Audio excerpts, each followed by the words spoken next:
Nu skal I høre en komedie uden lige. Den handler om en bonde, der for alle måtte vie. Holberg skrev komedien i oplysningstiden. Han har været kendt overalt lige siden. Holberg kom fra Bergen med en bog under armen. Nu læser han for os i København midt i larmen. I oplysningstiden havde vi dobbelt monarki. Der var ikke tid til at tage en selfie. Jeppe han var bonde på hænder og fødder. Stavnsbondets indførselsbaron udøver. Jeppe han var bonde uden gavn. Jeppe på bjerget blev hans officielle navn. En dag sendte konen ham afsted efter føde. Fik Jeppe ikke brændevin, var han sikker på, at han døde. Inden han tog afsted, før han se sig om, i mødingen han gled på sin store tykke vom. Forbi kom baronen med hele sit slæng. Jeppe han blev offer, baronen han var streng. Ind i baronens seng blev stakkels Jeppe bort. Klædt af og klædt om, kunne jeg have svoret. Jeppe vågnede op, troede han var i himlen, men oplysningstiden skaffede sig af med englevrimlen.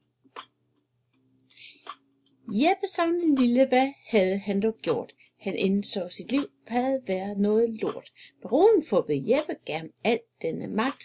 Baronen blev Jeppe og ikke kun af pragt. Tyrannen blev Jeppe sikkert socialt eksperiment. Ved, hvor han kom fra, det havde han selv glemt. Fuld drak Jeppe, det var ikke særlig svært. Det havde han for længe siden fået lært. Baronen havde andre tanker, nu blev Jeppe lagt. I mødinge med hovedet nedad blev han bragt.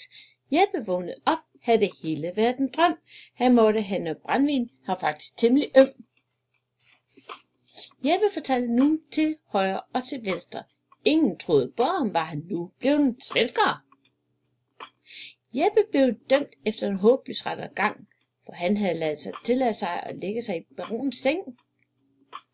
Hænge skulle Jeppe for hans store synd og skam. Baronen tog sig af det, Nille kom og gav ham kram.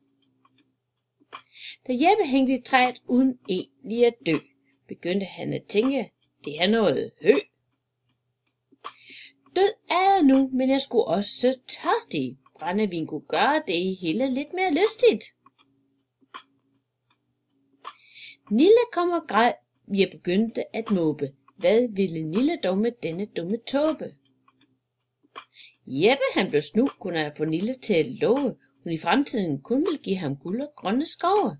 Da Jeppe tale blev Nille ret så skræmt. At få hende til at love alt var faktisk temmelig nemt.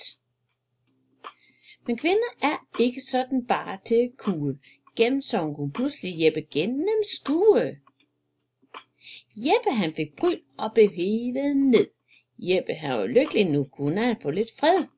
Fred fra baronen og hjem til sin Nille, som havde styr på alt det, hun ville. Har historien en moral? Ja, selvfølgelig har den det. Vi ved det endnu ikke, men vi ved det kunne ske. At Jeppe drikker jern nu er nemt nok at se. Men hvorfor drikker Jeppe? Det er det, vi ikke ved.